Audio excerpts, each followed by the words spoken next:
Furtuu guddina bu'uura jijjiiramaa barnoota.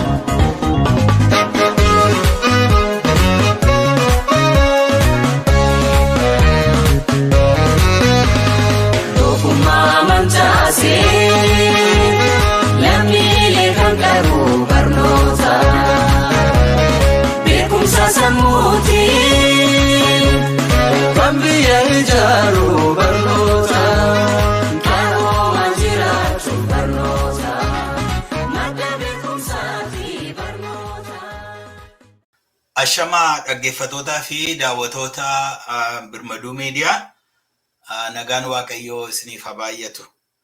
Kuni hambisaa bal'inaati. Sagantaa keenya guyyaa har'aa keessatti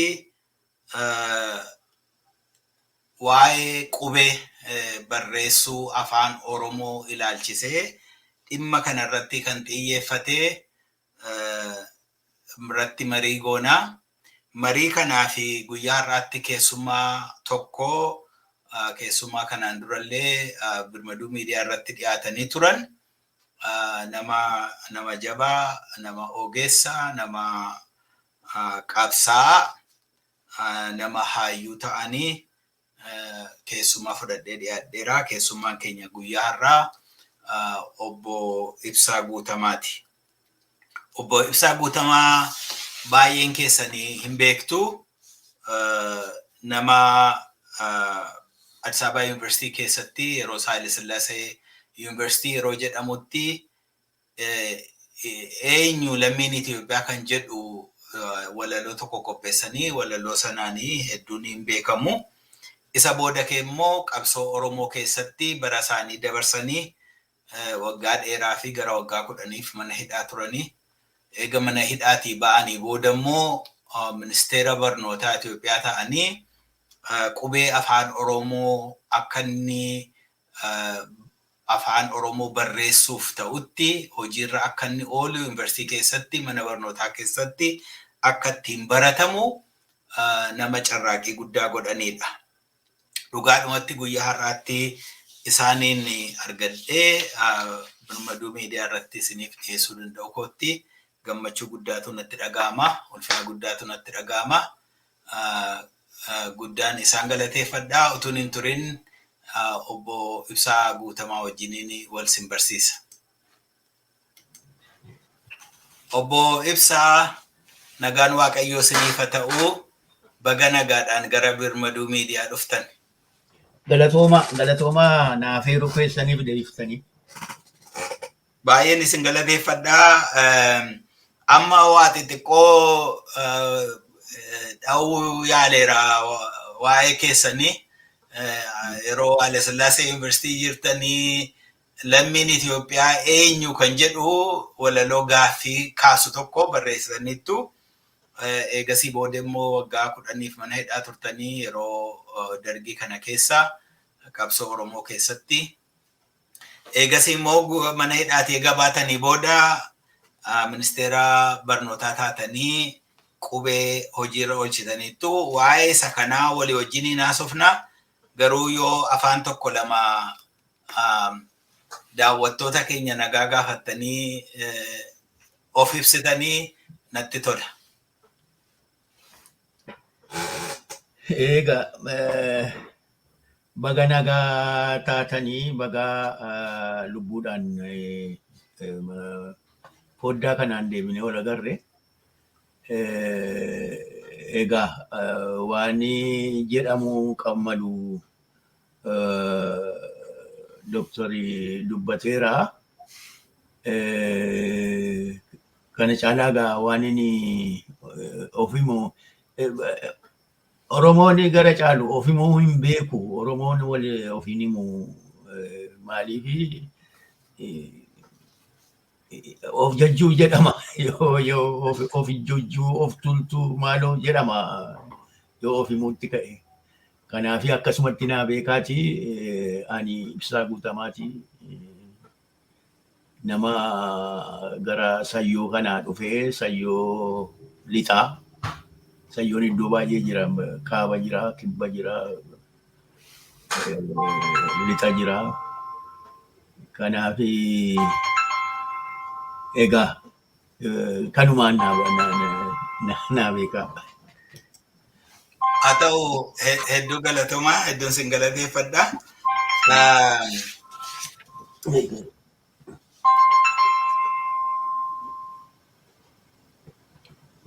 Waa'ee qubee afaan Oromoo kana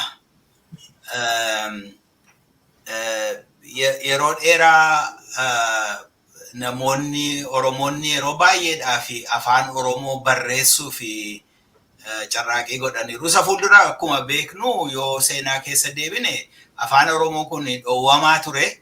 Afaan Oromootiin akka hin dubbatamne, akka hin barreeffamne, akka hin barsiifamne dhoowwamee ture.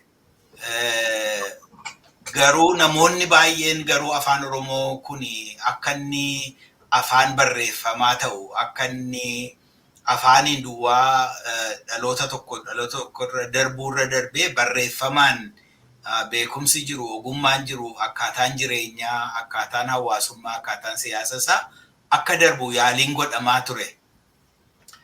Yaalii yeroo dheeraa booda isin kan bira geessanii ga'ee keessan taphattan. Mee muuxannoon keessan attam ture utuu ministeera barnootaatti hin dhufini qubee wajjiniin attamitti wal bartanii attamittiin dhuftanii waama tokko tokko nu yaadachiisame.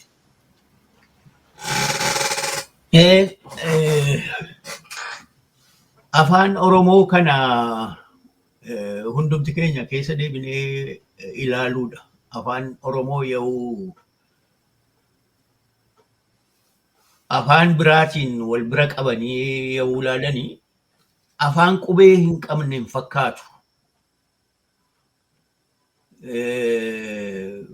Beekumsi inni dabarsu bal'inni afaansaa damee adda addaa inni qabu. Afaan qubee hin qabne akka ta'e qubee qabaatee kan beeku akka ta'e wanti tokko namatti agarsiisa. Garuu nuti haala sana baruudhaaf sana qorannu irra waan hin jirreef akkuma afaan doofaatti fudhannee guddanne malee afaan Oromoo egaa Oromoo kushitik ergii ta'e kuush immoo warra calqaba barruudhaan lafa kaa'uu calqabeedha. Akkamitti gargar ba'aniitu akkamitti gatanii yoo jedhanii Oromoon egaa salphaatti deebisuu barbaada waan allee sa'a keenyatu nu jalaa nyaateedha. Kitaaba keenya sa'aatu nyaate. Ergasii barreessuus hin dandeenyu moora ishee qallee dubbisnaa achi keessaatu argannaa beekumsa barbaadu kan jedhudha. Kan biraa qaabannoon namaa fagoo miti. Gabaabaadha. Maaliif gabaabbatee isa hin beeku. Amma baruma intinaa kana bara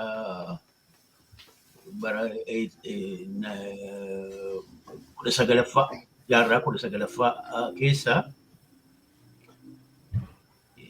namooti tokko warra Goojjaam kana Gooshuu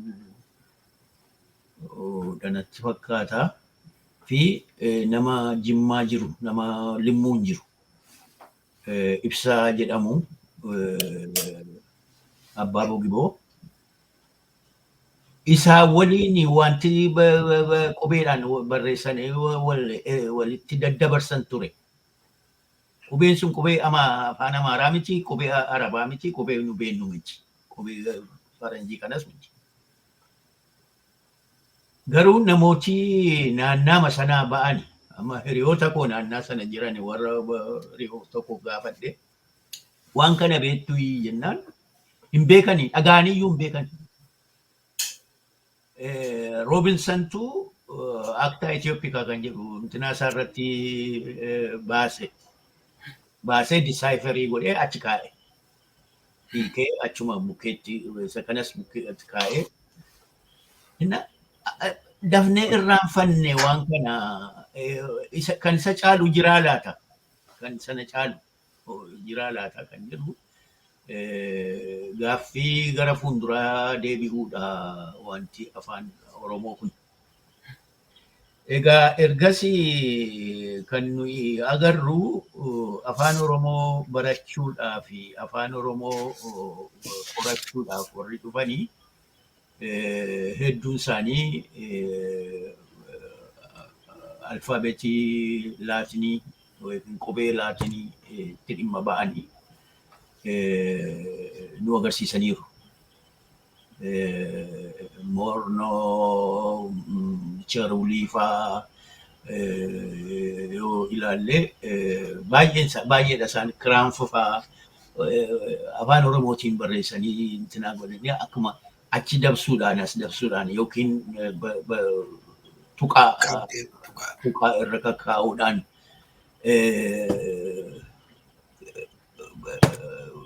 ibsaa turani. Garuu bara dhumaa jaarraa 20ffaa irratti ijoolleen Oromoo qophii barruu lamaan tokko qopheessaniiru. Tokko hirmaata dubbii kan jedhudha. Hirmaata dubbiitii. Hirmaata dubbii kana kan qopheessanii murna Haayilee Fidaatiin hoogganamu isaanii kan sana godhanii calqabaa fi kan beennu ammaaf kan beennu gara fuulduraatti wanti biraa fuun danda'a. Ammaaf kan beennu calqabaa fi Oromoodhaan kan qophaa'e waan sana. Isaanis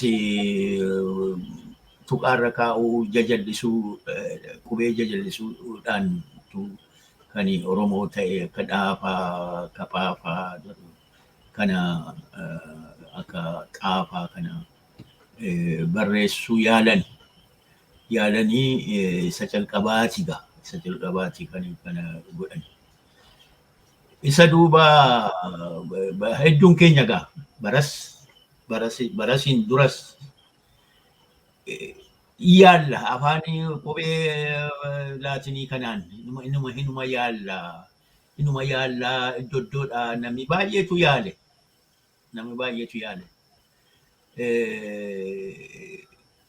Amma kan baay'ee kan himamu kan eenyu isaanii Sheek Bakrii kan isaaniiti isaanii kan mataa isaanii kan ta'e original qubee Oromoo lafa kaa'u hundumtuu hin ta'u jedhan beekaadha namichi.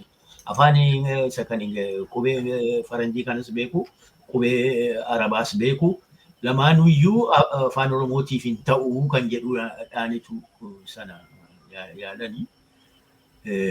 Utuu lafaan ka'inni innis sokke hafe lafaan kaane. Isa dhumaa kana bifa isa dhumaa danaa isa dhumaa kana kan lafa kaa'ee adda bilisummaa Oromooti. Addi bilisummaa Oromoo wal gargaarsa Sheek Muhammad Abdeelee waliin qaba. Isaanis Rashaadii Muhammad Rashaad kan isaan qopheessanii afaan Oromoo isa amma kana qubee amma jiru kana ta'eetu xaarratti xinnoo intinaa qabu TH godhanii warri adda bilisummaa Oromoo kun immoo xaa godhaniiru garuu wal dubbatanii lamaanuu fudhataniitu isa amma jiru kana isa lafa kaa'anii isa amma ittiin hojjetamu kana adda bilisummaa Oromoo hojiitti hiikee daggala yaa'uu ture. Loltuu isaatii fi nama naannaa bilisoomee jiru ittiin barsiisaa turan. Ittiin barsiisuu ittiin hojjetu. Hojii isaan hojjetu. Ajaja isaan kennamaa, riipoortiin isaan godhamaa, hundumaa isaan godhanii mana barumsaa rudimantarii akkuma isaatti kaarikulamii wayii qopheeffatanii isaan barsiisaa turan. Amma yeroo sun ol ba'u yeroo ol ba'u 91 yommuu achi ol ba'u hamlata guddaa ta'eetu gadi ba'e gaa. Amma waan guddaadha. Waan daggala tokko keessatti koornarii dhihaaf bahaa keessatti ta'u tun ta'ini kun biyya hundumaa kan ilaalu waan ta'eef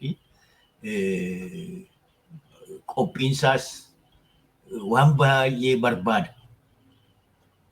Sanaaf qophii miti nuyi. Akka Oromootti sanaaf hin qophoofne.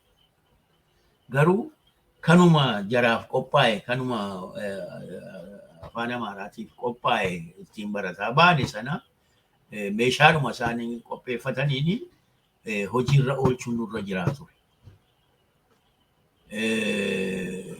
Akka tasaa ta'ee yeroon isaa yeroo gaariidha. Yeroo gaariidha. Egaa waan illee jalqaba seeraan beekamuutu irra jira. Poolisii imaammatii haaraan ba'uutu irra jira. Afaan haaraadhaaf afaan uummataatiif. Imaammatii suni paarlaamaatti dhiyaatee yeroon fudhanne maaliifi paarlaamaa keessa kan jiranii kan afaan isaanii, aadaa isaanii, bilisummaa isaaniitiif lolataa turanidha hundumtuu. Kanaaf suni rakkina hin qabu. Karaa qubee addaa dhimma bahu immoo beekotii beekotii sabootaa walitti wal gahii godhanii kan irratti murteessantu ta'aa jedhame. Beekotii Oromoo bakka jiran hundumaa dhufanii taa'anii mari'atanii yoo afaan kun hin ta'aaf hin ta'uufi jedhanii murteessan. Yoo murteessanii amma addi bilisummaa Oromoo fide kana. Akka addi bilisummaa Oromoo fide kanatti laatiin qubee laatiin dhimma itti baana jedha. Qubee laatiin irratti kan hundaa'e itti dhimma baanaa jedhanii kana murteessan.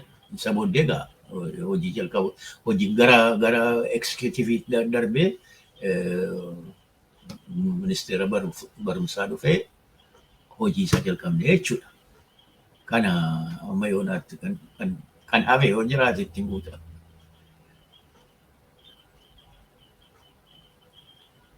Sagalee. Baay'ee gaariidha. Mee kilippii daqiiqaa lamaan tokko ilmi Oromoo tokko waan inni jedhu walii wajjiniin ilaalleetu walitti deebinee haasofna. Saahuu duula qubee jenereeshiniitti banamu jiru kun yaalii fi fedhiin isaanii maali? Jarri kun aangoo harkaa qabaa bara. Ammoo tanaa miti isaan yaadaa jiran jechuudha. Dhaloota qubee kana ka eenyummaa isaatiin boone ka Oromummaadhaan cuubamee guddate kana fadhan isaan. Dhaloota waggaa 30 kana mataa akka maallabban jechuu turanii bara. Eenyu camadaatii fi Daaneel Kibratfaan dhaloota kana fi abiyyi lolumaa itti irra labsanu jechuudha. Kun hidhaa sagarraa jirraa doorsisaa jecha gara jabeenyi isaanii dhaloota kanarratti dhaloonni kun dilii birallee hin qabu jechuudha. Dhaloota barsu seenaa impaayaritti keessatti dhaloonni yoo biyya tana ceesise biyya tana fayyadu kana jechuudha. Ka waggaa 30 asii kana habarate. Ammoo dhaloota kana sodaatanii jiran isaan dhaabamsiisuu fedhanii ندهاني خجو مرقا مي فكي سدي خنا أمتا صدومن دبري أفريجي دا جتوخي أفريجي دان أمني أورمو دا خمانا برنوتا سيني قوبيد أبرتي بي كغاي نور دفع توكو غلطا غلطو بربادو في إبسا غوتاماتي إبسا غوتاما بكجور تت أمري ديرانو بورا بريدا لافنو خايلا هيري تكشو تاكاكيسا لوهي سيني قوبيتنا فودتشيسي قوبيتنا فودتشيسيتي دوبا خيسا خوتي جوي لا أكو اللي بيجي سيني قال لتشيسن إبر وني رابو فني 91 أباو سيني بون تكتي تاني جوي إبسا غوتاما دا سينا نسا هيا جتوم أبا خيني أبا قوبيلي جنا ربا لينا تفكاتو he deserve it دوبا but they want to reverse that إيجا قوبين سن سينا تاتي باتي بودي جوي opinion gaafa san qubee afaan amaaraa kana gariin fidatanii afaan amaaraatiin abaacaa kana haahuutti khatamuudhaaf jechuudha. Shabboo miidiyaa wanti kun kan fudhatame achirratti akka inni kaasee sakaanii waan baay'ee kaasee waa lama kan inni irratti akka dubbannu fedhe tokko waan rakkoo qabdu tokko wanta yeroo gabaabduu tokko keessa carraa gabaabaa baname tokko keessa obbo Ibsaa Guutamaa galaniitu dhimma kana hojiirra oolchanii jedhe. Waa'ee isaa akka dubbannuun barbaada. Yeroo kana gootanitti hidha maalii qaba ture? Chaalenjii maaliitu isin qunname? Carraa maaliitu immoo ture? Maaliif yeroon sun yeroo gabaabduu ture mootummaa keessallee adda bilisummaa Oromoo yeroo dheeraaf ture waan yaade sana akka yaadetti hojjechuu hin danda'u ture. Garuu akkuma isin maqaa dhooftanii yeroo gabaabduu sana keessatti carraa argametti dhimma ba'uudhaan wanti isin hojjettan wanti isin warra isiniin wajjin jiranii wajjin hojjettan sun geeddaramsa guddaa fide genereeshinii tokko waggaa 30 darbee fi nama afaan isaa baratu nama duudhaa isaa baratu nama ofummaa isaatti eenyummaa isaatti dhaabate tokko uume amma isa geeddaruu barbaadoodha isatti booda deebina mee carraa attamii ture rakkoo attamiitu sin mudate yeroo sana isa jedhu.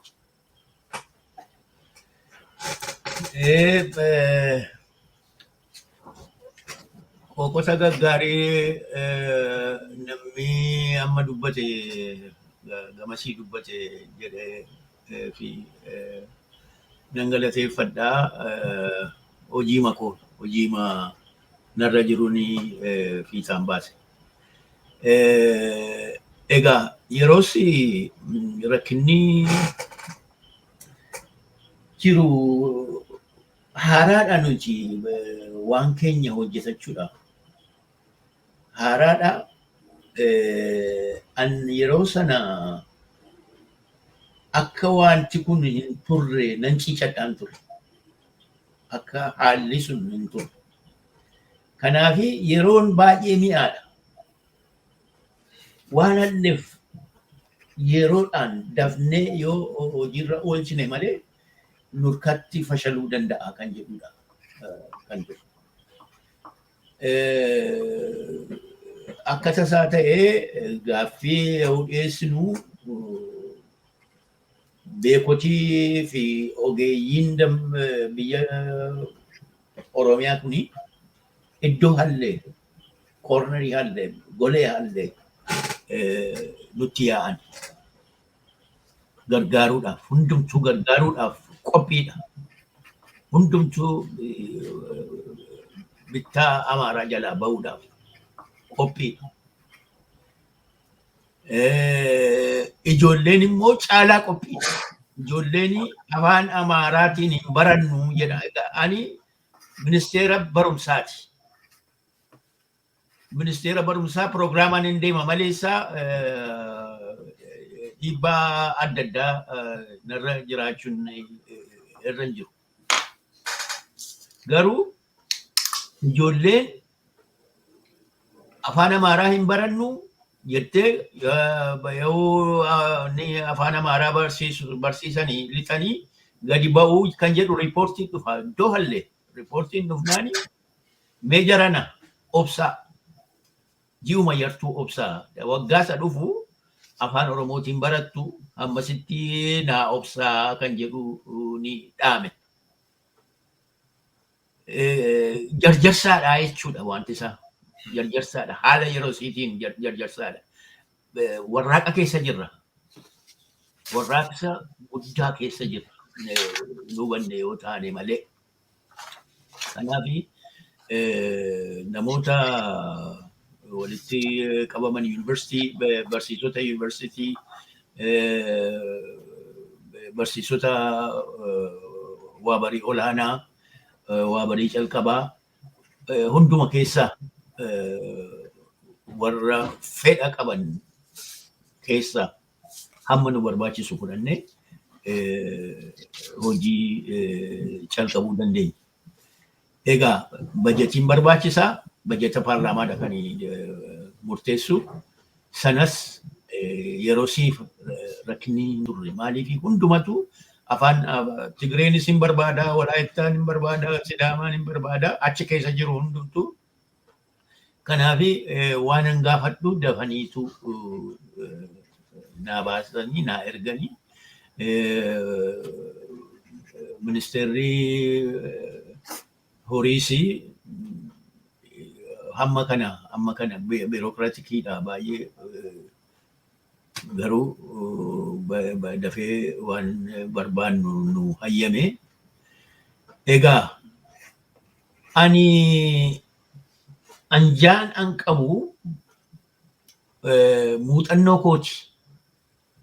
Muuxannoo biirokraasii keessatti qabu. Akka biirokraasiitti qabanii fi akkatti hojjetanii kanaan dura muuxannoon qaba.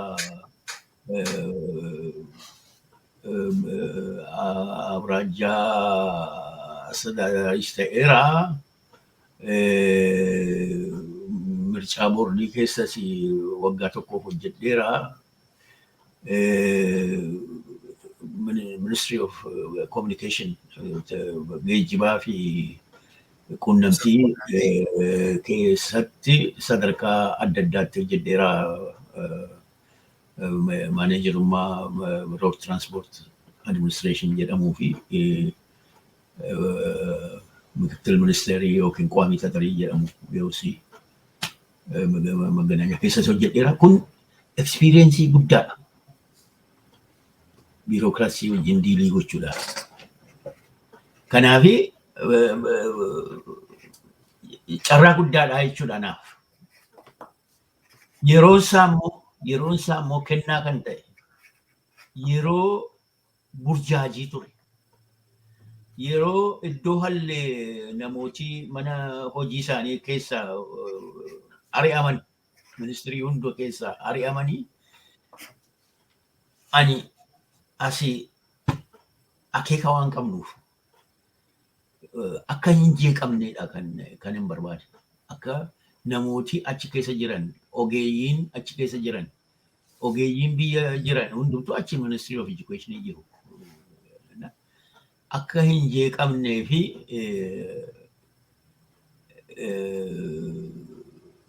wanta assuransiin kenneef eeggatii kenneef jechuudha. Kanaaf namni natti morme hin jiru. Namni akka ammaa kana sanyiidhaan yookiin maaliin kan mormuu gadi ba'ee hin jiru. Amma kan barbaadu tokkoon isaanii eegumsa barbaadu. Eegumsa jireenyaa ijoollee qabu. Hojiidhaa baasuun salphaadha. Just ari'uudhuma. Har'a jalqabdeen barbaachiftuu jechuudha. Garuu sana hundumaa ati gochuu dandeessu. Yoo ati eeguu ni dandeessu mirga isaanii eegsisuu fi yoo dandeessu si mormanii mormanii isa duwwaa miti barbaacha qabu amma namooti yeroos xurataa bahuu hin danda'an yookiin hojii geeddarachuu hin danda'an hojii tokko bahuu hin danda'an ani nan hayyameef abbaan barbaade adeemu abbaan barbaade xurataas abahu waan hin jedhee fi inni hafe amantee godhatee akka pirogiraamaatti hojjechuu malee wanti biraa hin turre maaliif ama Oromoo duwwaa miti Ministry of Education keessa kan ture Oromoon yartuudha jechuudha. Warra kaanii namni tokko obstaakilii hin taane akka ogummaa isaaniitiif amanamoo ta'anii hojjetanii yeroo hundumaa galateeffachuun koona kujara sana yeroo hundumaa maaliif gufuu natti hin taane hojii yeroo isitti Oromootti gufuu hin taane jechuudha akka Oromoon hojiirra oolfatu. Kan biraa Oromoo duwwaatu hin ta'in musii harkaa kan qabnu egaa hundumatu dhufaa jenneetu abdii godhanne hundumtu dhufee afaan keenyaan calqabna bara jedhanii hundoo isaanii gaafannee garuu kan dhiyaatanii namoota Walaayittaa fi Sidaamaa duwwaadha.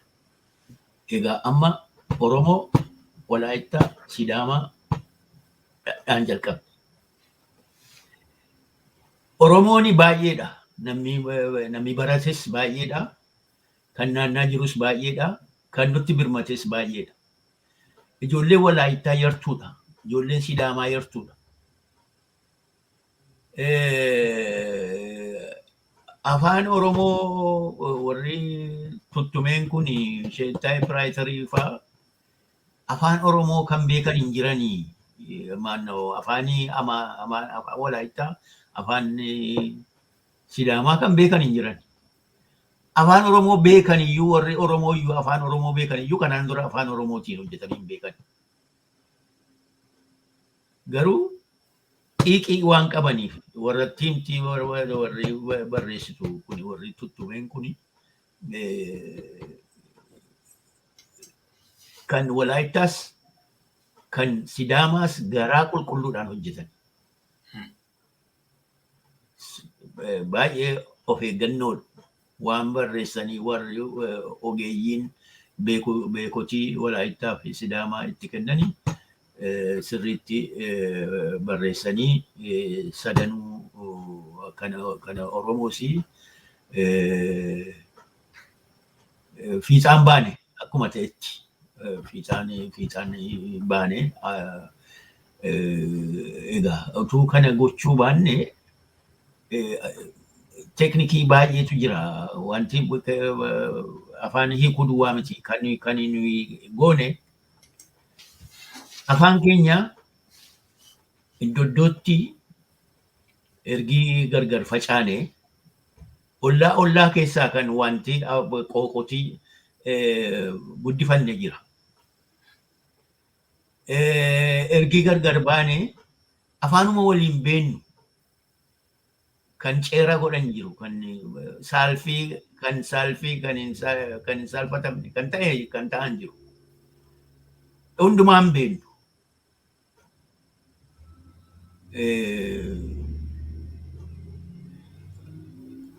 Fakkeenyaa fi adurree dhaanii bashoo jenna homaa rakkoon qabu gara westiiti. Bashoo dee bashoo maaloo jedhaa oolla. Gara Harargee dhaqanii bashoo yoo jedhan waan biraadha. Wanti isaa isuma akka Ingilizii kana ta'a. Akkuma isa Ingilizii adurreedhaan jedhan ta'a. Innaa waan akkasii kana hin hubannaa wanta akkasii jiraachuu garuu yeroo hin qabnu yeroo isa sechaanee keessaa baafnee jennu hin qabnu. Kanaafi namooti fedha agarsiisanii dhufanii irratti hojjetanii akka isaanitti fakkaatetti akka hojjetan.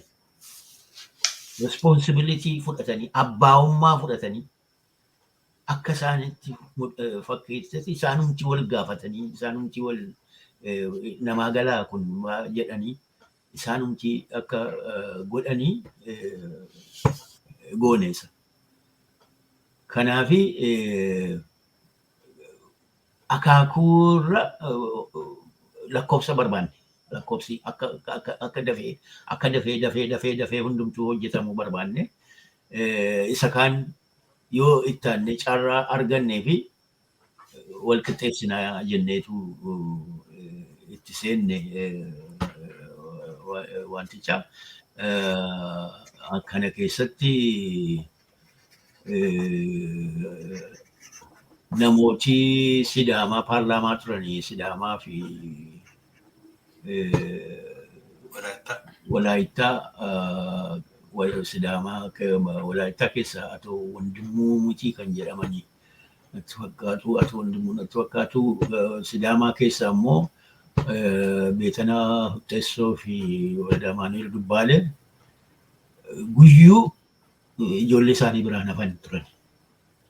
Guyyuu irratti hojjetanii akka ijoolleen jajjabaattu akka jajjabeessuu ana dhufanii maal si gargaaruu dandeenya paarlaamaa karaa paarlaamaa jedhanii na gaafachuu jara kana sadan duwwaadha biyyoota lamaan kana jechuudha Walaayittaa fi Beetanaa duwwaadha kan dhufe Oromoon illee OPDO'n illee karaa koombaan dhufanii maaltu si hanqata maaltu si dabaluu hin jenne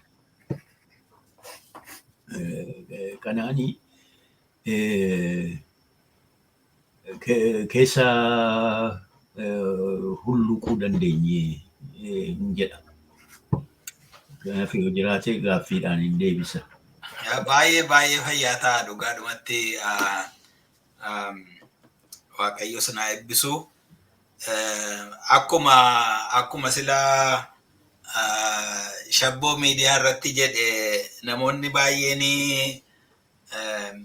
Obbo Ibsaa Guutamaa abbaa dhaloota qubeetii jedhu waan isin dubbattanii kana booda tokkotti deebinee ilaaluu dandeenya.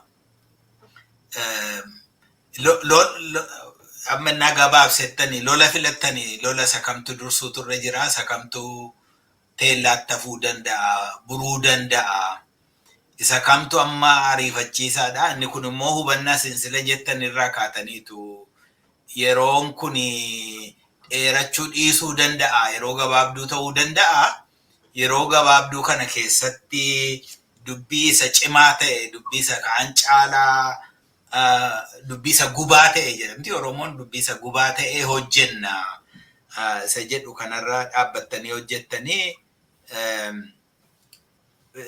baay'ee gaariidha dhugaadhumatti. Rakkinni jiru tokko ammas ta'e duraanii amma ennaa yaadattu ta'e abbaan gammachiisi macaafa qulqulluu qubee waaniitiin barreessan qubee saabaatiin barreessan macaafa abbaa gammachiis kana qaban macaafa qulqulluu.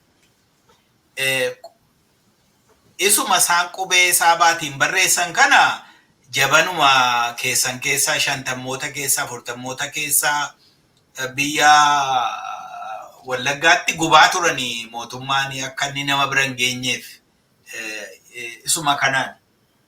Amma yeroo Oromoon immoo qabsoo dheeraa godhee qubee mataa isaatiin murteeffatee dhufu immoo falmiin bara keenya kana keessa jiru immoo lakkii qubee yoo ta'e iyyuu yoo afaan Oromoo sila barreeffamuu qabu barsiifamuu qabu ittiin maa'ii ba'uun hin malu jechaa turani. Utuu ta'e iyyuu laga ceetaniitu qubee isaa kan laatinii fudhattanii isaan hojjettu tun ta'e inni gi'iziidha. Isatu tokkummaa Itoophiyaa kana eegaa jedhu. Dubbiin kun isin hin mudanne yeroo sanatti ennaanni kaan hafe birookiraasiidhuma mootummaa keessatti falmiin akkasii isin hin mudanne.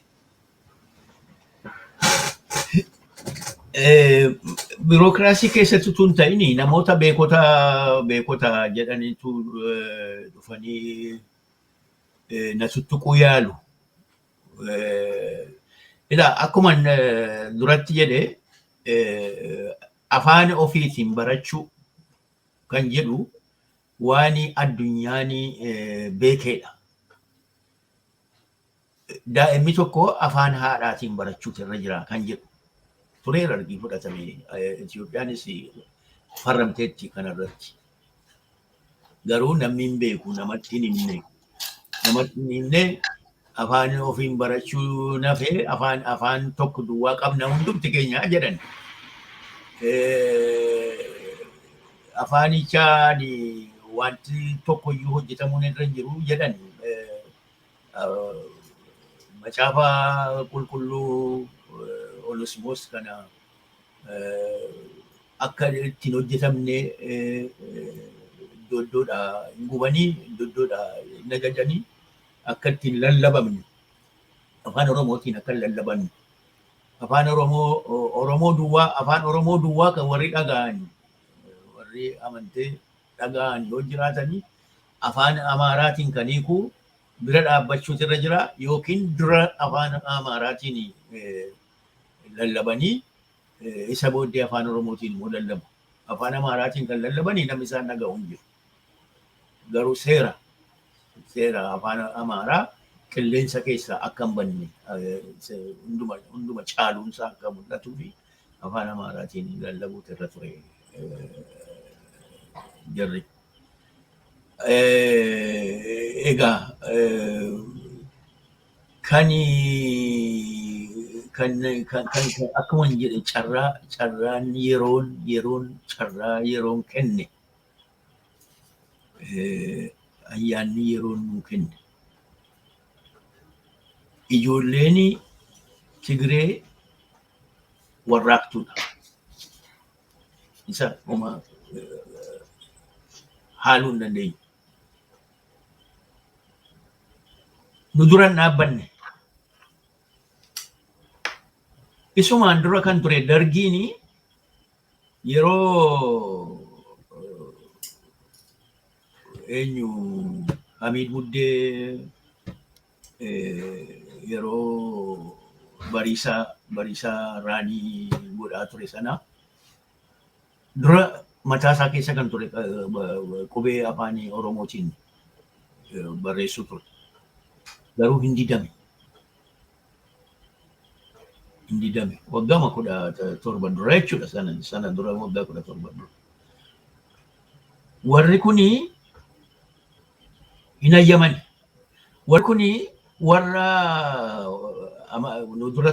dura ture Amaaraa caalaa qubeetti fidala saabaatti dhiyeenya qabu. Isaan iyyuu kan calqabe. Warri isaan nu duran dhaabbanne maaliif warraaqaan waan dhufanii fi dimokiraasii kan jedhu qooda dimokiraasummaa kan jedhu addabaabayitti fudhatanii turan.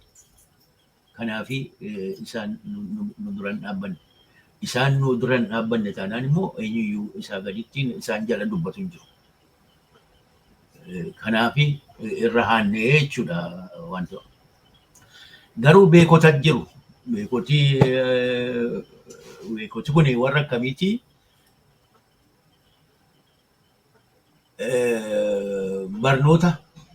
Barnoota qopheeffatanii kitaaba barnootaa baay'ee qopheeffatanii bara garii ittiin facaafnaa ittiin gurgurannaa jedhanii warra yaadan jiru. Warri immoo taayipiraayitarii Amaarinyaa kana irratti qoratanii qopheeffatan jiru.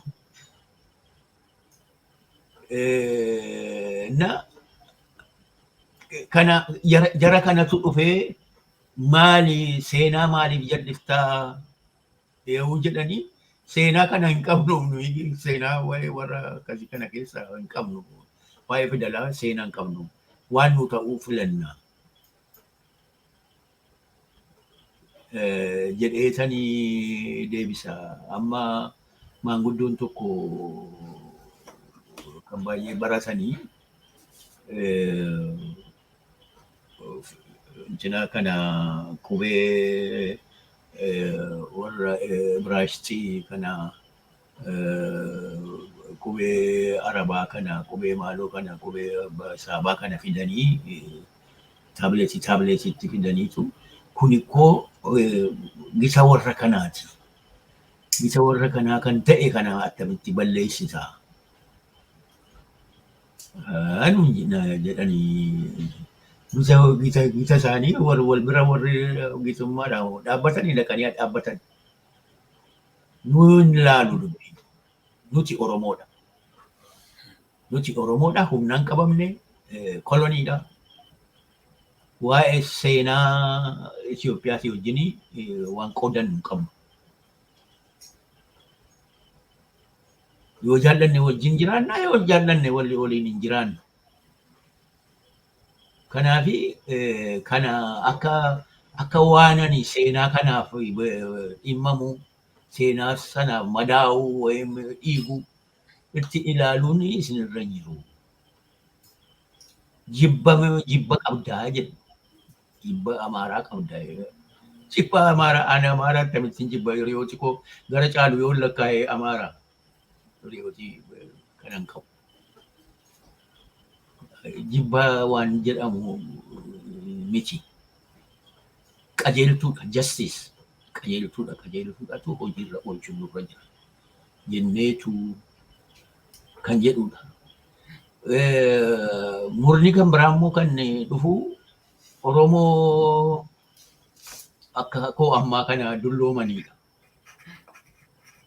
Isaan immoo keessa deebi'anii barachuun barbaadan. Qubeedhaanii fagootti fakkaata waan guddaatti fakkaata. Afaan Ingilizii biyya Faranjii dhaqanii barataniiru. Garuu qubeen kun akkamitti barreeffamaa jedhanii gadi taa'anii ilaaluurra qaaxaa keessa nu galchuuf adeemta kan jedhu kan isaan jedhan. Isaanis amansiisuu hin dandeenye waan barbaadetti mee deeman narraa. Warra akkasii rakkina akkasiitu malee rakkinni nuti hin dubbanne keessa warra dhagayeedha kan dhufe.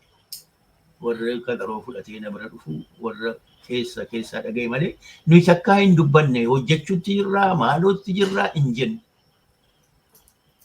Gaafa dhuma finnee barsiisota doddoodhaa finnee oreentii goonee akkamitti akka qubeen hojjetu ergi barsiisnee booddee ergi sana fixannee booddeedha tokkanii miidiyaa irratti himne. Bara garii kanaan jalqabne jenne. Kanaaf malee utuu immoo kunoo afaan Oromoo barsiisuudhaa fi qubee haaraadhaan maaloo jenne wantoonni hin jiru. Rakkina guddaa keessa linnaa turre pireesharii alaa. Mootummaa miti mootummaan paralaayisdii ta'eera. Mootummaan yommusi paralaayisdii ta'eera. Mootummaan ni darbe inni kufe. Inni kufe homaa gochuu lafaan kaane. Tu amma ta'ee iddoo hallee kunoo asiif asiin nama tuqu turan. Kunoo amma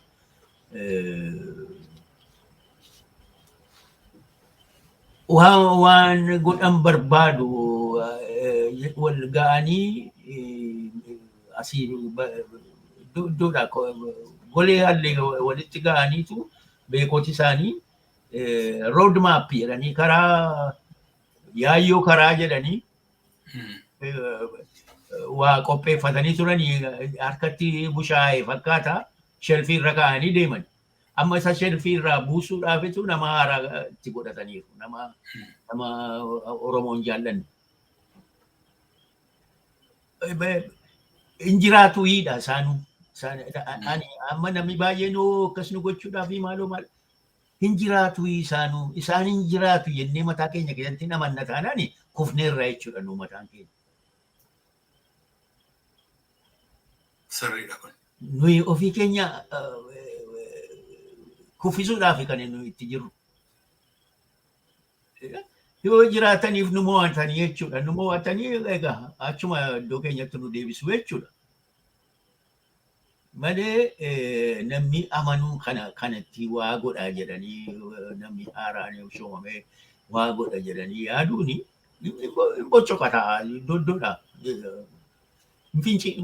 Foncola ta'a waan dhaabbate already waan godhaniiru.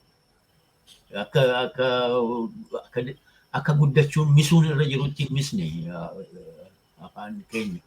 Beekota barsiisota afaan Oromoo rakkina keessa jiraataniitu kan isaan takka ari'amaa takka hidhamaa waanuma barsiisaniif waan biraa waan godhan hin qaban afaanuma barsiisu. Maaliif yoo barsiiftu akkas jette fa'aa kana rakkina barsiisoti keenya barsiisoti Oromoo ta'aniif rakkina keessa akka jiran beenna. Beenna galateeffannaa jabaadhaa jennaa wareegama malee homtuu wanti gara fuulduraatti deemu hin jiru. Isaan jala eegee raasneefis wanti argannu hin jiru.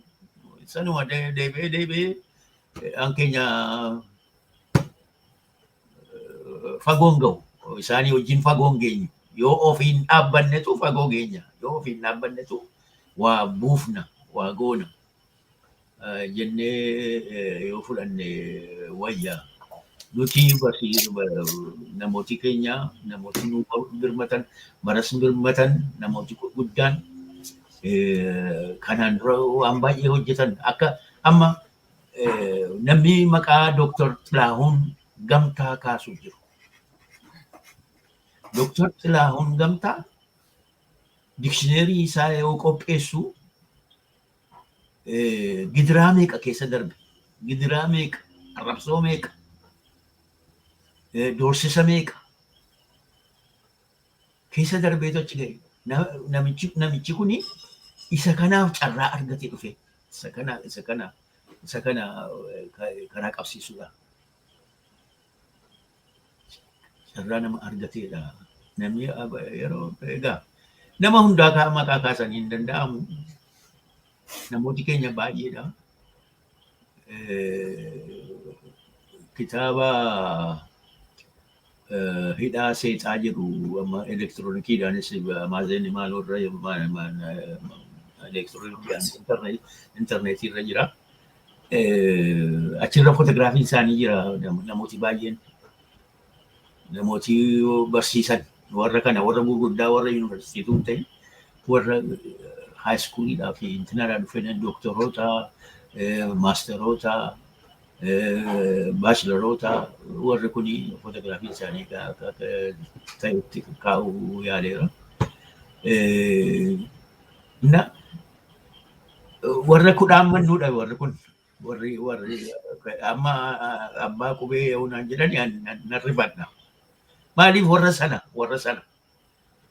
warri sun utuu jiraatanii utuu hin jirre ani hojjechuu danda'uun ture. Jarri suni halkanii guyyaa hojjetan itti kaffalamee fi miti. Ishee madabanyaa argatu warra kaaniif immoo tookniidhuma kenninaa fi warra hin qabneef garuu dedikeeshinii isaanii hojii tokko amma fixanitti supervisioniidhaan miti. Ofii isaaniitii hojjetaniitu kan achiin ga'ani.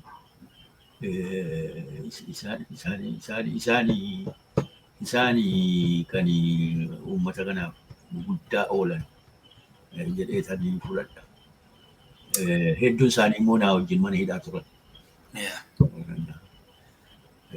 Kunis waan guddaadha. Egaa waa'ee rakkinaa natti na mudatee ture. Rakkinni na mudate egaa rakkina isa himeeran fakkaadha. Qophiin qabnu. Beekumsa kanaan dura hin qabnu. Onnee duwwaa qabna. Fedha qabna. Malee qophii sanaaf barbaachisu baanneenii fi namni nu gargaarus yartuudha. Namni nu gargaaru yartuudha. Garuu egaa murannoodhaan keessa baanee as geenye. Baay'ee hedduu galatoomaa waan isin jettanii baay'een isaa sirriitti naa galaa. Abbaa qubee dhaloota qubee jechuun waan badeen qabu garuu warra sanas immoo iddoon dhowwatu nama humna jiru kana humna faffaca'ee jiru kana walitti fidee fuulduratti geggeessaa jechuun isa miti dura bu'eetu biyya keenyatti karaa baasi jedhu baadiyyaatti namni karaa baasu karaan sun agamsatu jira, qoraattiitu jira, sokorruutu jira. Namichi ofiisaa fi sokorruu sanatti of kennee agamsa sanatti of kenneetu wanti itti dhufu sana fudhateetu karaa ciree baasa. Namni isa boodaan dhufu immoo karaan hin mijaafi kanaaf akka sana wanta ta'eef bu'aa qaba garuu dubbiinsaa. Dubbiidhuma kanaaf isin wajjin haasaan godha jedhee yeroon waa barbaadu sirba tokko dhaloota qubee kan jedhuun argee qubee generation jedhanni sirba guutummaa isaatu hin ta'in akka mata duree wayii qaba. Mata duree sana mee walii wajjin daawwannee deebina. Kootu maaf akkana bahe jettanii warre wanni bahee fi baalli gadaa dhaloota qubeetii kennuuf bahee jedha. Baalli gadaa dhaloota qubeetii kennuuf bahee tana sii gala. Yaa'ee nagaa naa gal. Muramte gorti lamaa walii galtee fi muramte akkuma walii galtee fi muramte baallitu kennamaa fi muramte kaleessa kennamtii fi muramte karaa kaleessa keessa dhufnee fi muramte ati dhaloonni qubee hin fudhattaa fi muramte gadaateettu gadaa barnootaatii fi muramte afaan keetiin barattee fi muramte afaan keetiin barsiiftaa fi muramte lagaa waliin qoodduu fi muramte amantii waliin hin hirtuu fi muramte tokkummaa itichitaa fi muramte oromummaa gabbiftaa fi muramte oromiyaa bulchitaa fi muramte ati dhaloonni qubee barnoota akkaataa fi muramte.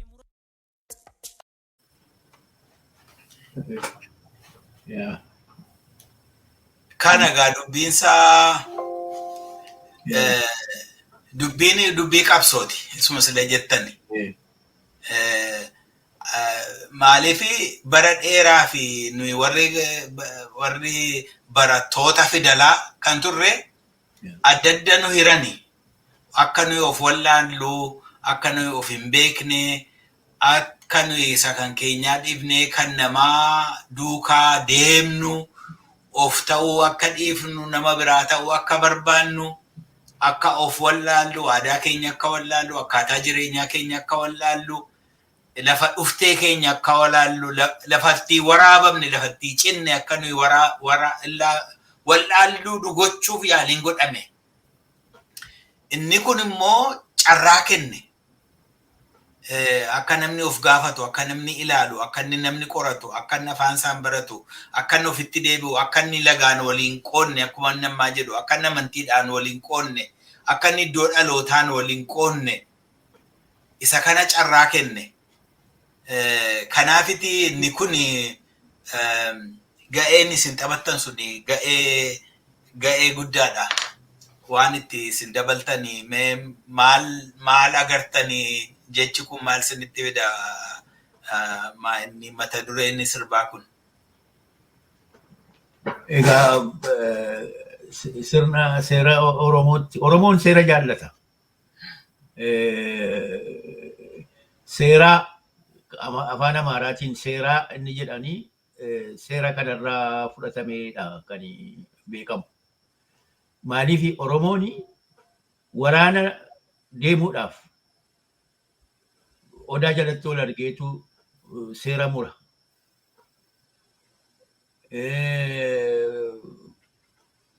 Nama gumaa fudhachuudhaaf odaa jalatti ol argee seera tuma. Seera tuma yeroo hundumaa seera tuma. Seeraan deema waan ta'eef. Kanaafi amma warri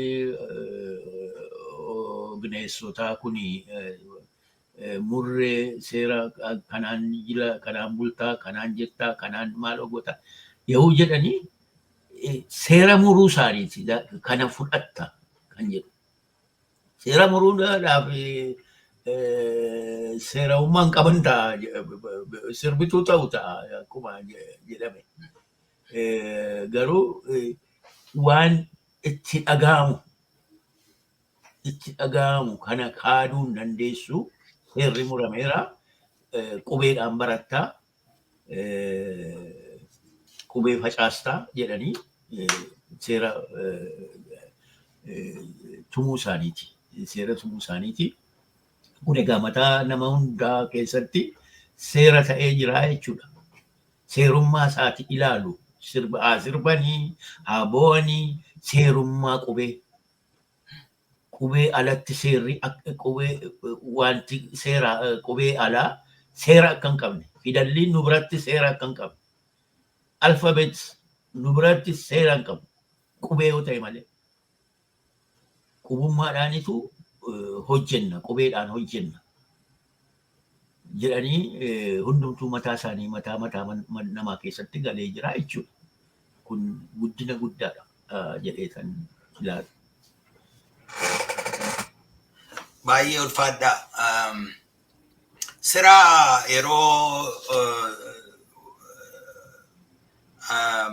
yaada keessanii nu hiraa turtanii waa'ee saba Sidaamaa fi waa'ee saba Walaayittaa bakka buutonni isaanii warri turanii namoota of kennoo, namoota dhimmaman, namoota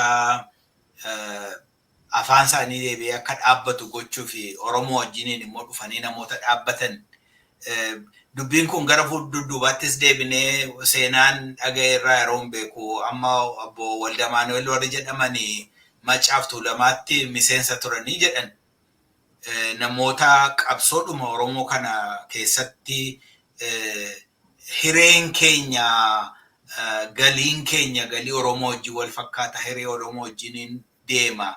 Kanaaf achitti nuyi of agarra. Obboloota keenya kana biratti of agarra. Qabsoona isaanii biratti of agarra. Kan keenyas achitti hidhama. Kan jedhu yaada qabu. Ammallee amma dheengaddaa Finfinneetti waani maanni irreecha irratti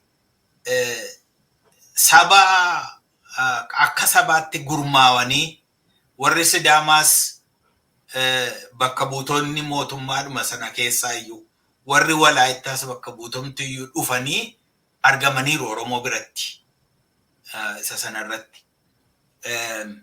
Inni kun egaa amma waan tokko kanatti dhaga'amu kanatti fakkaatu baay'een keenya saboonni biyya sana keessa jirru saboonni baay'ee miidhaman warra akka Oromoo, Walaayittaa, Sidaamaa, Somaalii warri kaanis maqaa baay'ee dha'uu dandeenya. Rakkinni keenya wal fakkaataa, qabsoon keenyas wal fakkaataa, tarii hiikaan argannus kan hiikaan nuu fidus immoo waluma fakkaata. Waa'ee kana irratti mee yaada nu dabaltan innaa jiraate waa jedhame. Addi bilisummaa Oromoo calqabuma kaasee jara kanaa wajjin warra waliin kufe warra Oromoon waliin kufe wajjin hariiroo addaa qabaa ture. Sababa kanaatiif kan qabsaa'ota isaanii fi addi bilisummaa Oromoo wal ta'anii icaat waan jedhamu icaat dhaaba icaat jedhamu dhaabani. Icaatiin kan dhaabanii fi tokkoffaa dhaabotii kan biraa hundumtuu kan jiranii dhaabota naftanyaati. Dhaabota naftanyaa sana keessa warri qabsaa'otii galuu hin barbaanne jiru. Dhaaba icaas kana yoo dhaabne immoo akka fudhatama akka imaaleedii waan jedhamu ture. Imaaleediidha miseensa ta'u waan danda'amuu fi achitti wanti argamu achi keessaa bu'aanii argamu namoota warra kana warra kolonii turan kana eegumsa kennuufii hin danda'ama. Maaliif miseensa wantoo yoo ta'anii miseensa imaaleedii yoo ta'anii bakkuma hallatti rukutaman ID isaa yoo qabaatanii icaatiin ID icaas yoo qabaatanii namni ittiin bu'u kan jedhuuna kanaanitu ijaarame isaan duwwaadha. Wanti biraa cunqurfamoota icaas jechuun dhaaba cunqurfamoota Itoophiyaa wal'aansoo cunqurfamoota Itoophiyaa jechuudha. Itoophiyaa abiyootaawwi Tigil jedha afaan isaati. Achi keessaa namoota baay'eedha kan wajjiniin hojjennaa turre. Fakkeenyaa fi Icaat Vice President kan ture, Presidentii isaa kan ture Baaroodha. Icaat Vice Presidentiin Asaffaa Cabboo ture. Asaffaa Cabboo ture. Iddoo hallee jiru iddoo hallee jiru hamma waliin turretti beeku addi bilisummaa Oromoo utuu beekaniif kan wajjiniin maamara galanii jechuudha kan wajjiniin waldaa dhaabbatan utuu beekaniif. Yeroo Baaroon faan deemuudhaaf ka'an illee mi'a waliin qabnu typewriter waan akkasii duplikeetar waan antina egaa sichi antina deemna jedhee barreessaa caat kan ture Tasfaayee Abbisoo nama jedhanii isatti kenneetu deeme. Asaffaa Cabboosi Baaroo anaa fi Warqinashaa haadha manaasaa iddoo tokkotti dhannee achi teenyee Asaffaa lafa jirutti deenjarasii akka ta'e amma calqaba katamaa ta'aa jiraachuun waan intinaa ta'ee fi egaa ati haandilii godhii isa jiru isaatiin haandilii godhii yoon deemee jedheetti meera. Kan agarsiisu walamanteen hammam akka turedha. Walamanteen ture. Dhaqee na himaa dhaqee akkasii yaadeeraatii foloo godhaa jedhaa jedhee yaadne. Innis hin goone kana. Na kanatti meetu torban hin guunne hin deeme Baaroo fi jaalawwan hafan wal deeman. Na isaaniin nuti amma yoona egaa akka imaammataatti yoo isaan keessaa namni nu arrabse yoo namni bahee adda bilisummaa Oromoo shabbaariidhas jedhe yoo waan barbaade haa jedhu nuyi deebiin kenninuuf. Maaliif maraataadhaa jechuudha inni sana dubbatutu furummaadhaan jiru.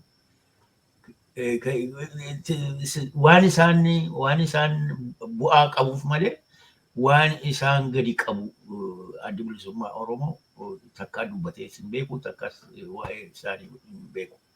Egaa ergasii ergi imaaleediin sun darbee warri PRDF adda waa'een dhufanii isaan Southern Coalition kan jedhu dhaabbatanii waldaa Maanu'eel ittaanaan isaa Beetanaa Ottessoo kan jedhanidha. Isaanii wajjin liidarsiin keenya hoogganooti keenya intina qabu. Dhiyeenya qabu, hariiroo qabu, waan mari'atanis qabu. Ergi baanees alattis waldaa Maanuweeliif teessoo biyya Ingiliziitti wal argaa waliin mari'achaa turre. Yeroo Paaris Conference goonees waldaa Maanuweeliif beekanaan faan achi turanii wal gargaarra. Yaadaanis wal gargaarra, wal gahii ta'e irratti wal gargaarra. Egaa inni amma hin jiru. Beekanaan jira natti fakkaata. Inni amma hin jiru. Egaa akkas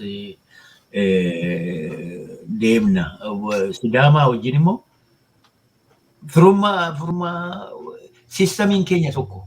Sirni malbichaa keenya aadaan keenya wal fakkaataadha. Garan biraa hafee ishee nu biratti liidariin hooggantuun Oromoo Akkuma Noee jedhamtu jirti. Akkuma Noeen kun Sidaama keessas jirti. Maqaan ishee furaadha achitti. Maqaa kan Oromoo birattis maqaa adda addaa qabdi. Baay'eetu Akkuma Noee jedhamane. Furaan kuni beekamtu amma yoonaa hin faarfatti dubartiin waan ishee irra ga'ee waan dhiirri ishee godhee waan akkasitti faaruu qabuuf tokko intinaan keenyaa jechuudha. Somewhere iddoo tokkuma furaa seenaan furaa seeraa Akkuma Noeeti tokkuma maqaatu garaagara ta'e malee. Kanaafi waa qabnaa jechuudha. Waan gara fuulduraatti qorannu caalaayyuu qabnaa jechuudha. Kushitik ta'uu kushitik yoo turre iddoo kamitti kan nuyi gargar baanee laata? Iddoo kamitti yoo gadi dhufnu iddoo kamitti gargar baane kan jedhu jira. Kanaafi jarri Oromoodhaa fi firaa Oromoodhaa fi tumsa ta'u Walaayittaan saba of danda'e mootummaa qabu mootummaa Habashaatiin gadi kan hin taane qabaa ture. Warra mootii gonfooti. Akka Rippaabilikaanii akka keenyaaf akka Sidaamaa miti. Kafichoo fi Walaayittaan mootii gonfoo qabu turanii mootii warqee gonfoo qabu turanii isaanii waliin kufne wanti nurra ga'e hundumtuu irra ga'eera. Wanti hafe hin jiru. Namni populationiin isaanii diloormaan isaanii iddoo lamatti walakkaatu dhume. Walakkaa kaaniin gurgurame gabaa Sudaanii dhaabbatanii gurguramanii kaanii biyya keessatti gurguramanii Gondariin yeroon 60moota keessa dhaqee cawaa safar lafa jedhan kana maanguddoo caccabduu Walaayittaa Gimiraa waan akkasiitu jiru turan cawaa safar jedhu. Gurguramneerra waluma gitti akkuma abbaa gammachiisu gurgurame. Kun intinaan keenya isheen bililleen Jarmanitti gurguramte mootittii taate walde. Waan carraan keenya gara fuulduraattis tokkuma waliin kufne waliin kaanaa jenneetu tadeemuun nurra jira kanaa wajjin. Kana. Baay'ee galatoomaa hedduu galatoomaa. Waa'ee isaa qubee kana projektii kana raawwachuu irratti experience muuxannoo argattan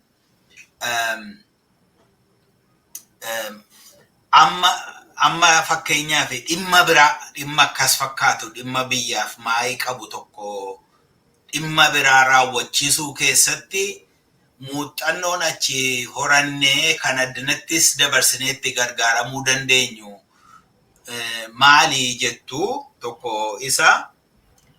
Lammaffaa immoo ammas akka sila dubbattanii yeroo gabaabaa carraa gabaabaa ture yeroo gabaabaa kana keessatti carraa gabaabaa kana keessatti yaaddanii carraa nuyi qabnu yeroo nuyi qabnu gabaabduudha. Yeroo gabaabduu kana keessatti immoo waan gochuuf nuuf malu goona yeroo baay'ee mi'aadha jettanis mi'aadha qaaliidha jedhu iddoo biraatti beektonni qophaa'ootu turanii namoonni qophaa'oon turaniiru dargaggoon qophaa'oo turanii dubbiin godhame hundumtuu jarjaraan godhame maal jechuudha kun yeroo rakkina keessa jechuudha yeroo gabaabaa. Keessumaa namni muuxannoo kanaan horatiin jireenya keessa bu'aa ba'ii sana isin agartanii dhuftan namni hin argin tokko amma waan akkas fakkaatu tokko hojiirra oolchuun yeroo dhufu yeroo wanti godhamuu malu guddaa ta'ee rakkoon isaas immoo baay'ee ta'utti maal gochuu qaba maalirraa barataa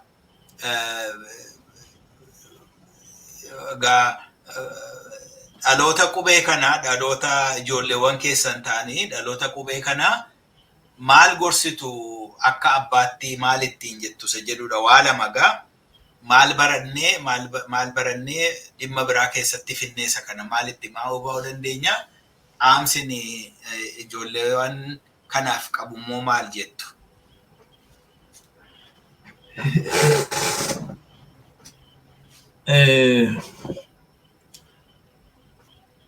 Wanti baranne hojii tokko hojjechuudhaaf amlata yookiin piroojeektii tokko milkeessuudhaaf fedhaa warra hojiirra oolchuudhaaf ka'ee fedhaa fi murannoo barbaada. Murannoodhaa fi dudhama commitment determination barbaada. Kana kun jiraannaani wanta ni salphata. Kan biraa ani educaatorii miti. Waggaa lama barsiiseera of course. Waggaa lama ijoollummaadhaan barsiiseera. Akkan 12 fixeenii jechuudha. Garuu educaatorii miti isa barumsa mana barumsaas dhaqee kan hin baradhe political science and government waan jedhamu sociologiitti dabaladhe malee waan akkasiiti malee educationii miti kan hin baradhe. Garuu hojiin hojjechuudhaaf waamame kan barumsaati. Waa'ee barumsaati. Waa'ee barumsaa hawwan qaba. Waa'ee barumsaa qabsoo keenya keessaa tokko. Uummati keenya afaan isaatiin barachuutu irra jira. Barumsi bilisa ta'uutu irra jira. Waan nu barbaanne ijoolleen keenya waan nu barbaanne malee waan alagaan barbaadu barachuun irra hin jiru. Kan jedhuudhaan bobbaane qabsootti. Kanaaf xiiqiinsaa jira jechuudha. Didhaan jira. Didhaan lichiifamneerra kana fiixaan baasuudhaaf. Kanaaf akkamitti hojjennaa warri lafa beekumsa hin qabne akkamitti hojjettaa yoo jedhani beekaa baay'ee qabna. Beekaa sana qindeessuu danda'uudha. Namni tokko waan hallee beekuun irra hin jiru. Beekaa qindeessuu, beekaa barbaadee fuunfatee fiduu danda'utu irra jira.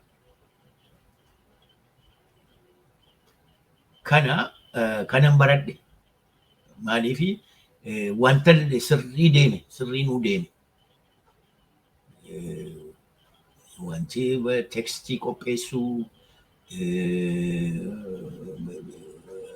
dhaamsa dhaamuu, barsiisuu, oreentii gochuu, maaloo kun hundumtu sirriitti adeeme.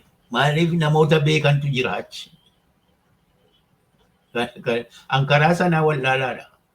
Garuu beekaa walitti fiduu danda'udha wanti guddaan. Kanan baradhe.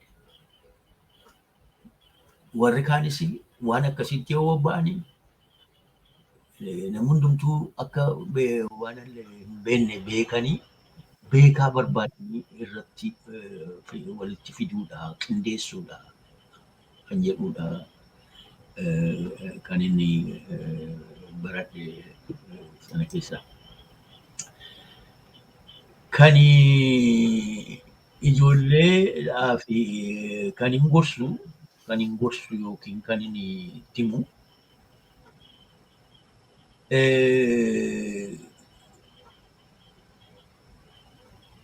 isaan mana barumsaa warra jiran, warra baratanii fi warra mana barumsaa jiran.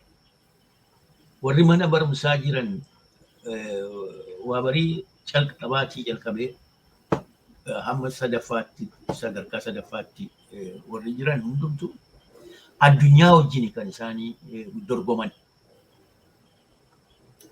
Biyya sana duwwaa miti. Biyya sana keessatti addunyaa wajjin kan isaan dorgomanii beekumsaan. Kanaaf akka salphaatti ilaaluun hin qabanii. Guyyaa yoo mana barumsaa dhaqanii eenyu wajjin joonii wajjin kunoo asii biyya kana jiru waliin kan isaan dorgomaa jiranii. Kana salphaatti ilaaluun irra hin jiru. Halkanii guyyaa hojjechuutu irra jira. Isaan meeshaa baay'ee hin qabanii. Akka warra asii meeshaa baay'ee hin qabanii. Qabaachuus hin danda'an biyya hiyyeessa. Hiyyummaa isaanii sana garuu murannoon irra haanuu qabu. Si'ana beekumsi gabaabbataa namni ilaalanii waan nuti dur nama ilaallu qabna. Yoo kitaaba dubbisnu nama ilaallu qabna. Kitaaba dubbisna. Kitaaba yoo dubbisnu borri diibeetii jedhu achi baanee dubbannaa maal goonaa. Kanaaf of qopheessuun nurra jira. Kanaaf waan namni beeku hamma dandeenye beekuun nurra jira. Sadarkaa makeenyatti. Amma garuu Google jedhu waa Google godhanii dhaabaasaama lamaan tokko ilaalanii sanumaanitu deebii kennu addunyaadhaaf. Kun sirrii miti. Kun beekumsa miti kun. Beekumsi dubbisuudha. Iddoo fe'ee haa ta'u baay'eedha. Namni kitaabi tokko beekumsa nama tokkooti. Namicha sanaa wajjin dubbattu waa'ee sana. Yoo saayinsii ta'e waa'ee saayinsii namicha saayintistii sanaa wajjin dubbattu jechuudha. Simbiran hin jiraatin iyyuu malee waan inni barreesse yoo dubbistanii maal akka ta'e baruun hin danda'ama. Isa booddee ergi kuufattanii booddee beekumsa kuufattanii booddee dhuftanii asii ishee Tiwiitarii, afaan Tiwiitarii fi afaan Feesbuukii maaloo kana dhimma bahuu hin dandeessu. Gaggabaabaadha afaan amma jiru. Kanaaf waan baay'ee hin barbaadu. Cinqii hin barbaaddu ijoolleen si'ana. Nu rakkannee keessa baane akka keenyas wanti isaan rakkisu hin jiru. Nuti herrega hojjechuudhaa fi sa'aatii meeqa nutti fixa. Waan tokko sirriitti himuudhaa fi ani yeroo hundumaa qormaata irratti tokko kan jedhu walitti dabaluu, waliin baay'isuu, keessaa fuudhuu maaloodha kan jiru. Addition, subtraction maal madabii afur jedhamu isatu dura dhufa. Number 1 isa abbaanii barsiisaan. Number 2 jedha. Sun egaa 10 baata. 100 keessaa 10 baata ta'a. Al 20 baata. Ani isa dhiiseen darba. Maaliif hin danda'u. Patience hin qabu. Waan daalanya olattaalanya jedhanii deemnaa turre gadi buunee waan daalanya hanqin sun karaatti harkaa baddii. Kanaaf isa dhiiseen waan biraa hojjedha. Waan biraa fixeen isa sanatti deebi'a. Amma danda'e hojjedha deebi'ee. Malee yoo itti ture isa sana irraa sa'aatiin na darba. Amma garuu kana hin qabdan kaalkuleetariin jira gootaniitu lafa keessu. Jira kun hin jiru. Wanta illee isinii salphateera. Addunyaan salphise. Akkana argutti kompiitarri mana barumsaa baay'ee jira. Beektu amma si'ana hangafi koo jira. Obboleessi hangafi koo jira. Obboleessi koo hangafi yoon bilbiluu fi seelfooniidhaan natti dubbata. Seelfooniidhaan nuti telefoonuma kana qabnu turre yoo high schoolii finne mana beellaa ture. Mana beellaa jiru. Akkas naannessu dijitaalii hin taane. Akkas naannessu. Amma isa akkas hin jiru. Isa booddee immoo akkas jedhu dhufe. Isa inni akkasii amma rukuttan kun amma dhufe. Amma dhiyoo dhufe. Isin kana hunduma qabdu. Salphateera jireenyi isiniif. Garuu salphatee jettanii hundeedhaa waa qorachuu hin dhiisinaa. Dhaggeeffadhaa. Waan namni jedhu dhaggeeffachuu. Waan dubbatamu dhaggeeffachuu. Dubbachuu caalaa dhaggeeffachuutu caalaa jedhama. Dhaggeeffachuu danda'uudha. Dhaggeeffatanii qayyabatanii addunyaatti ba'uudha. Dorgommee keessa jirtu. Qabsoon keenya beekaadhaan yoo gaggeeffametu fiixaan ba'a. Yoo isin beekaa ta'uu hin baanne garuu yoo warri isiniin qabsaa'u isin caalaa beekoo ta'an immoo anjaan qabdanii jechuudha. Isaantu isin irratti anjaa qabu. Kanaaf beekumsi yoomiyyuu barbaachisaadha. Dorgommii irra jirtu dirree lolaattis beekumsi hin barbaachisaa. Dorgommii warra beekoo wajjin qabdu. Kanaaf walgichisiisuu yoo caaluu baanne illee walgichisiisuu qabna. Kaniin ijoollee timu. Tokko immoo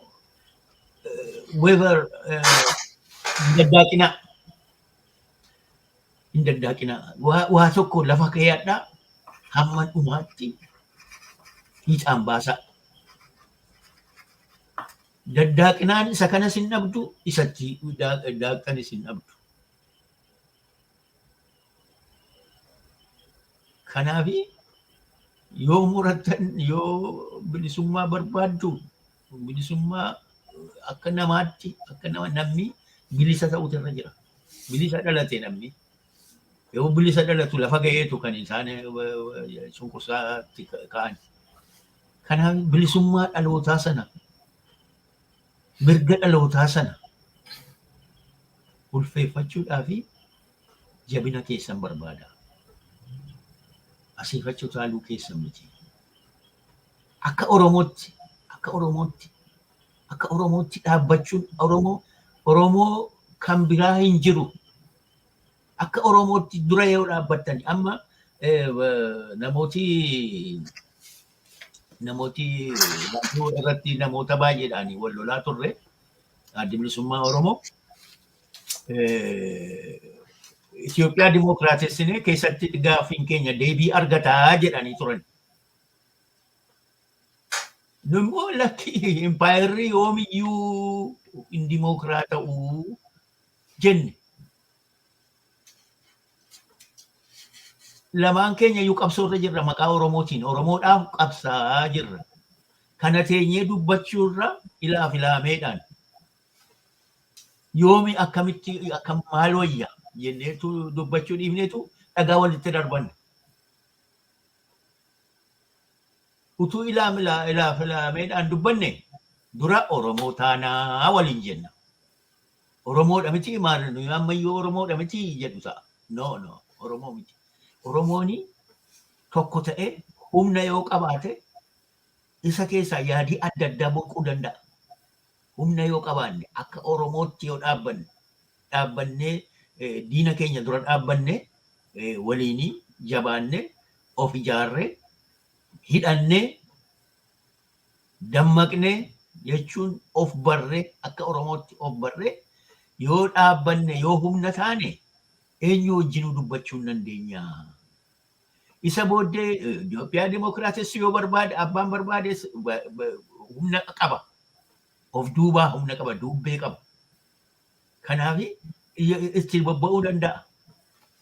Garuu utuu gaafa dhaabbatan hin qabaatin utuu maan qabaatin utaallee Dimookiraatii taanaa maaloo yoo jenne kunoo agarre namoota akkamii beekota keenya akkamii nyaatan nu jala. Kanaaf isheema kanaaf beekoti dhuman hamman qaban 60moota keessa jalqabanii.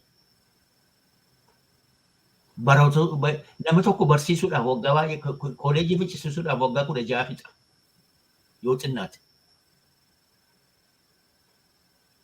Isaan guyyaa daqiiqaa tokkotti ajjeesu. Namoota meeqa kan namoota ciccimoo waan sana itti amananii hojjetan waan suni warraaqaadhaa jedhanii kan amananii hojjetan itti dhabne. Kanaaf dura Oromoo ta'a.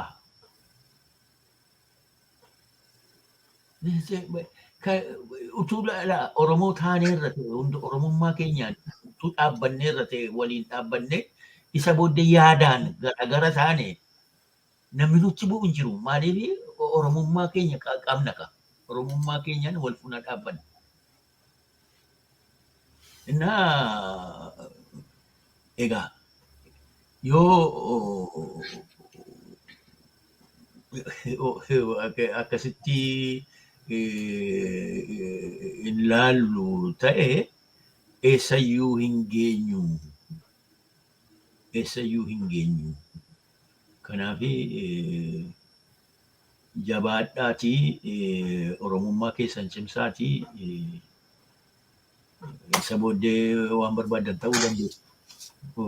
Kan hin jedhu jabaadhaa karaan isinii bada'uun Waaqayyo isinii wajjin haa ta'u. Baay'ee ulfaadhaa Obbo Ibsaa Waaqayyo isin haa eebbisu.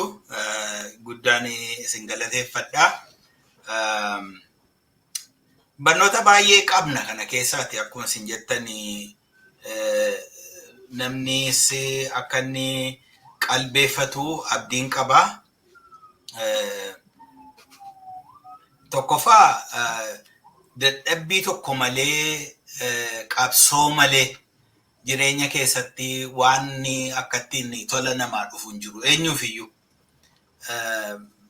biyya fedhee sirnaa jiraatanii sirna fedhee keessa sirnaa jiraatanii jireenyi namaa qabsoodhuma.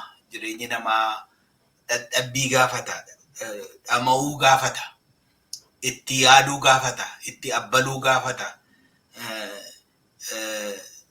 Murtoo tokko godhatanii dhaabbii godhatanii dhaabbachuu waan itti amananii fi itti cichuu nama gaafata. Isaanii dubbatanii isuma kanaadha. Isa kanaaf hedduun sin galateeffadhaa. Namni abbaan fedhe iyyuu sadarkaadhuma fedheetti namni geggeessaa ta'e ofiisaa fiti dhibbaa dhibbatti guutummaatti beeka jechuu miti. Akkuma silaa Obbo Ibsaan jedhanii namni tokko kan isa barbaachisu ofiisaaf tokkoffaa dhaabbachuu, yaaduu isa barbaachisa, hubachuu isa barbaachisa. Maal itti gaafatamni koo? Maali wanti natti kenname kuni amma? Akkamittiin waan natti kenname kana bakkaan ga'uu danda'a jedhee fedhaa fi murannoo qabaachuutu irra jira. Beektota immoo qindeessuutu irra jira. Sila karaa baasii kan jedhu dubbadheen ture numtiyyuu karaa namni baasu suni hin saaqa.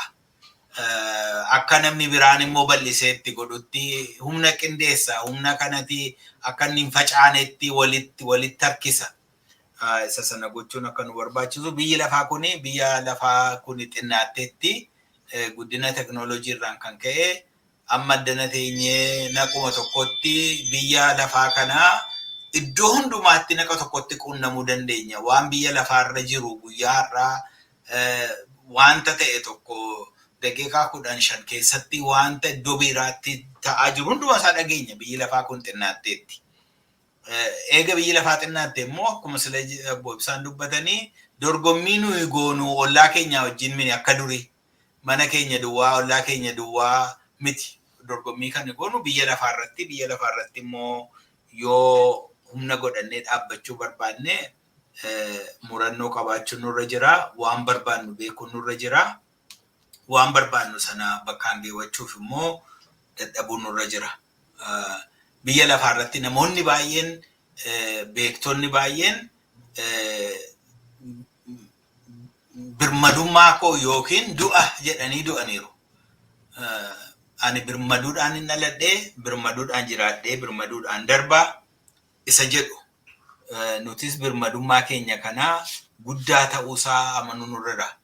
Biyyi Itoophiyaa jedhamtu kun kan isheen irra dhaabbatte hundeen isheen irra ijaaramtee jirtu Oromoodha. Oromiyaa irratti. Dandeetti Oromoo saba Oromoo malee inni lolaa saba Oromoo malee beekaa saba Oromoo malee dinagdee Oromiyaa malee biyyattiin sun dhaabbachuu hin dandeessu guyyaa tokkoyyuu. Halkan tokko buluu hin dandeessu. Kan nama gaddisiisu garuu isa kana keessatti Oromoon kansaa ta'uusaa wal'aaleetu namaaf ergamtuu ta'e namni inni baay'een jechuudha. Inni ergamu saba isaarratti, mana isaarratti, qe'ee isaarratti, abbaa isaarratti, haadha isaarratti aboo gabroonfataa hawwa. Isa sana dhiisuun nurra jira jechuudha. Ani karaa gama kootii yaadan qabu fidadheeraa isinii dhaamsa dhumaa yoo qabaattan carraa isinii kennee asuma irratti raawwanna Obbo Ibsa. Hamman jedhu jedheeraa egaa kan jenne garaa keenya keessa numuuf haa bulu. Qabsoorra jirraa waan hamtuu keessa jirraa biyyi keenya rakkina guddaarra jiraa beelli dhufaa jiraa wanta mi'aa jiraa warri qabuyyuu bitee nyaachuu dadhabaa jiraa kan hin qabne immoo maal akka ta'u nu galuutu irra jiraa. Kanaafi warri carraa qabnu haa hordofnu namni maalirra bulee maalirra oolee kan jedhu nuti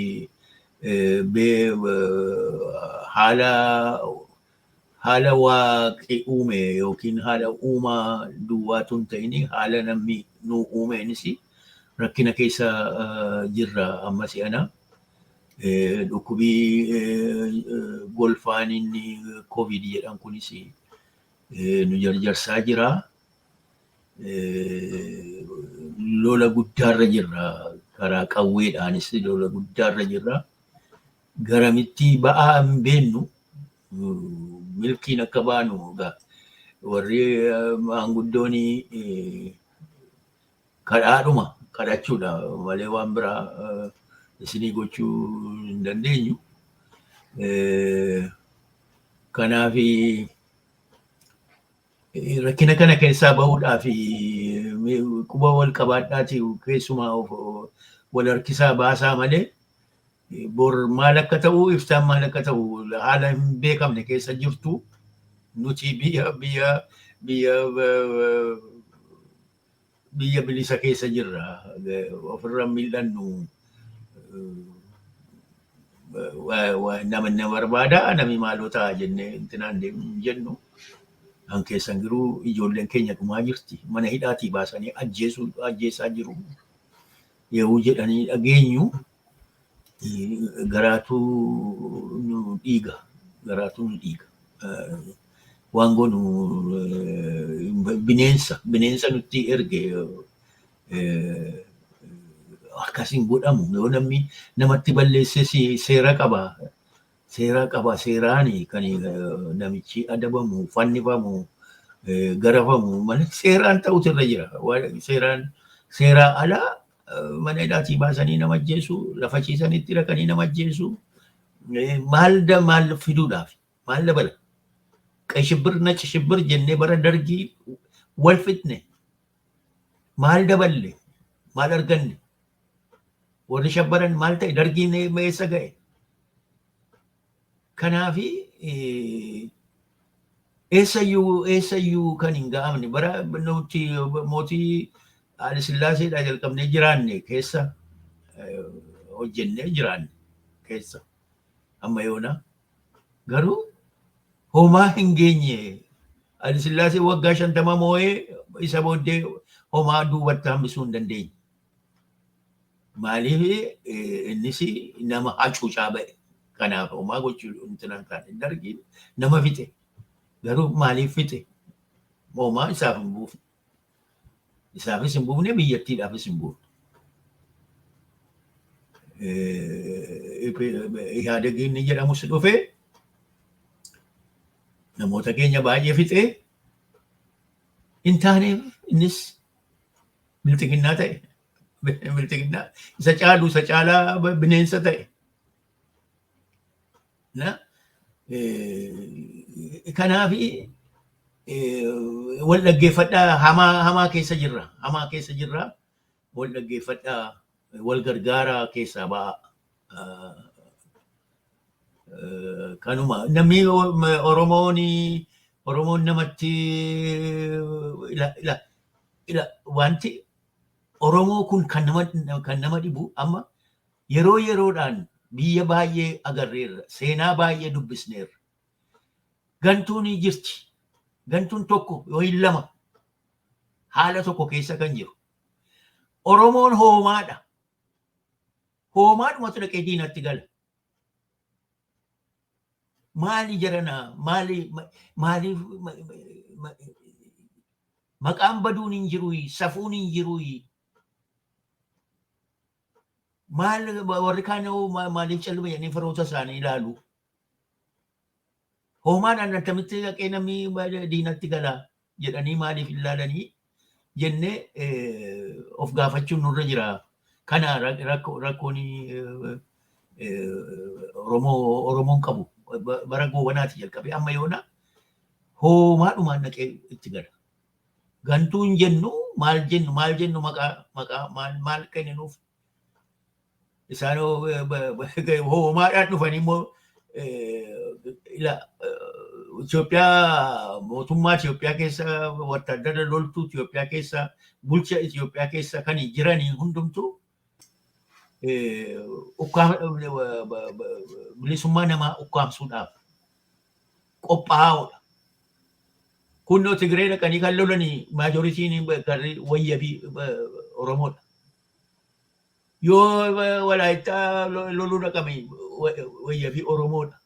Iddoo kallee dhaqnee maal nama of duwwaatu hin ta'in nama hundumaa ukkaamsutti bobbaane Oromoodha. Oromummaa isaa gate.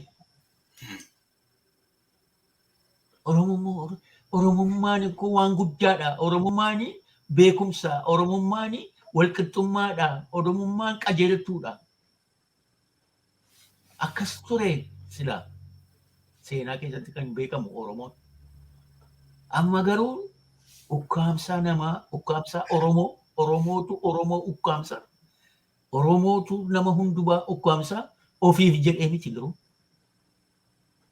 gooftaadhaa jedheetu. Gooftaa isaatii jedheetu gooftaa itti bulee ashkarummaa bulee nama ukkaamsa. Ofittuu naanna'ee of nyaata.